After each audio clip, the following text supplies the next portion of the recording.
Bonsoir, je te retrouve avec un immense bonheur, une fois de plus, afin qu'ensemble nous puissions continuer de découvrir la parole qui sauve.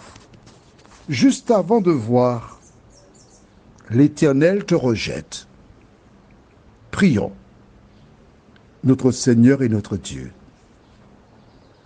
Nous sommes fort heureux une fois de plus de revenir vers toi, afin d'approfondir la parole et de nous tenir à l'ombre du Tout-Puissant. Merci pour le bonheur de te connaître. Alors cet esprit, conduis-nous dans toute la vérité. Nous t'avons prié au nom de Jésus et pour ta gloire éternelle. Amen. Nous allons dans 1 Samuel chapitre 15, versets 26 à 28. Rappelle-toi, nous avons vu que Saül déclara à Samuel, lorsqu'il a entendu que l'Éternel te rejette, il a dit oui, j'ai péché, j'ai transgressé l'ordre de Dieu. C'est parce qu'il a entendu que l'Éternel te rejette qu'il se repent. Il fait exactement comme certaines personnes. Tant que tout va bien, elles ne vont pas à l'église. Le jour qu'il y a un tremblement de terre, oh, les églises sont bondées. Les gens vont remercier Dieu. Lisons donc dans 1 Samuel 15, les versets 26 à 28, ce qui suit.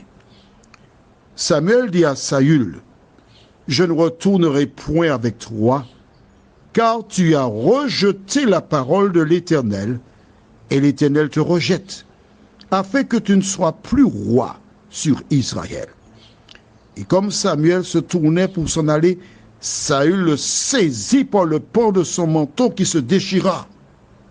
Samuel lui dit, « L'Éternel déchire aujourd'hui de dessus toi la royauté d'Israël, et il la donne à un autre qui est meilleur que toi. » Que devons-nous retenir? Premièrement, voici Samuel qui prend position en disant clairement à Saül, « Je ne retournerai point avec toi. » Et il dit pourquoi?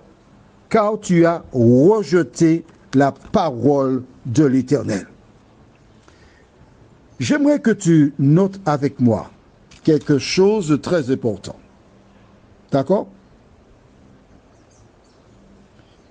Nous lisons la fin du verset 23. « Puisque tu as rejeté la parole de l'Éternel, il te rejette aussi comme moi. » Premièrement. Deuxièmement, au verset 26, Samuel dit à Saül, « Je ne retournerai point avec toi, car tu as rejeté la parole de l'Éternel. » Dans le même chapitre, à deux reprises, voici Samuel qui dit la même chose. « Puisque tu as rejeté la parole de l'Éternel, l'Éternel te rejette. » Pourquoi dit-il cela à deux reprises dans le même chapitre? Les anciens, celles et ceux qui, par le passé, ont eu l'occasion d'écouter et qui ont pris des notes, savent pourquoi. Dans le livre de Genèse, chapitre 41, marque ça dans ton cahier. Genèse 41, verset 32. Genèse 41, verset 32 déclare, « Si Pharaon a vu le son se répéter une seconde fois, c'est que la chose est arrêtée de la part de Dieu et que Dieu se hâtera de l'exécuter. » Quand Dieu dit quelque chose deux fois, je relis le verset pour toi? D'accord. Si Pharaon a vu le son se répéter une seconde fois, c'est que la chose est arrêtée de la part de Dieu et que Dieu se hâtera de l'exécuter.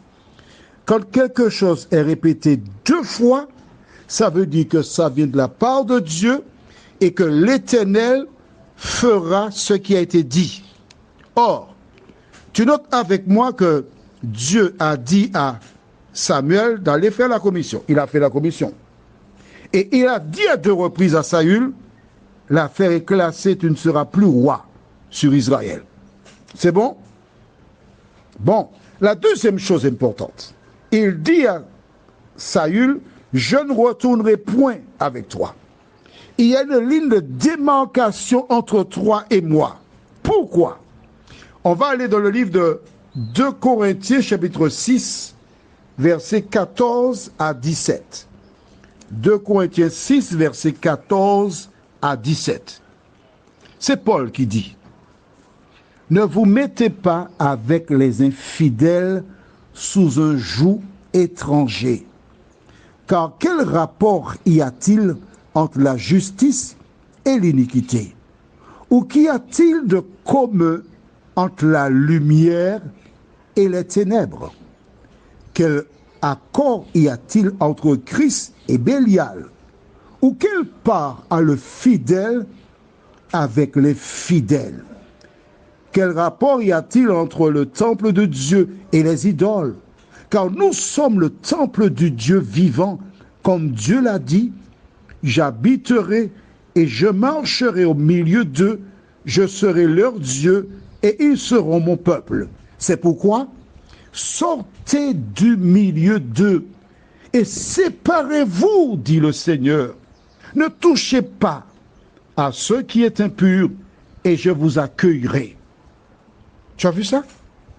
Déjà en ce temps-là, Samuel, le prophète de l'Éternel, il s'est séparé, démarqué de Saül.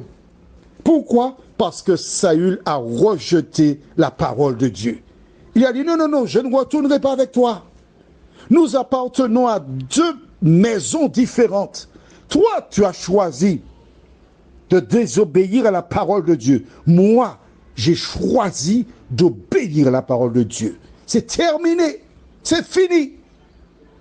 Et lorsque Saül entend cela, il est en colère. Que fait-il? La Bible déclare qu'il a tenu le pan du manteau de Samuel pour lui dire, reste ici, reviens ici. Il a déchiré le pan du manteau. Alors Samuel lui a dit, de la même manière que tu as déchiré mon manteau, c'est terminé. La royauté, elle sera à un autre qui est meilleur que toi. Pourquoi Saül, à partir de ce moment, a perdu la royauté? Ça, c'est de l'histoire. Mais en ce qui te concerne, toi qui m'écoutes là, ce soir, pourquoi devrais-tu perdre la vie éternelle? Pourquoi serais-tu perdu? Ce sera le cas si tu fais comme Saül, si tu désobéis à la parole de Dieu, tu seras perdu. Est-ce là ton projet? Laisse-moi te rappeler que Jésus est venu sur cette terre afin que quiconque croit en lui, afin que quiconque met sa confiance en lui ait la vie éternelle. Que fais-tu? Que veux-tu faire? Faire comme Saül? Faire comme bon te semble à ta tête? Ou encore dire, Seigneur, pendant longtemps j'ai voulu faire à ma tête. Et quand je lis la parole aujourd'hui, je vois que j'ai erré.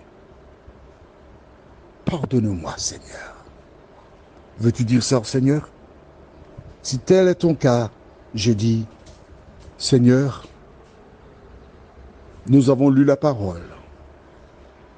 Que le Saint-Esprit continue de nous éclairer, nous aider à marcher dans tes voies, à nous rappeler que toutes les fois que nous désobéissons à la parole, nous disons que nous voulons appartenir au monde de Lucifer.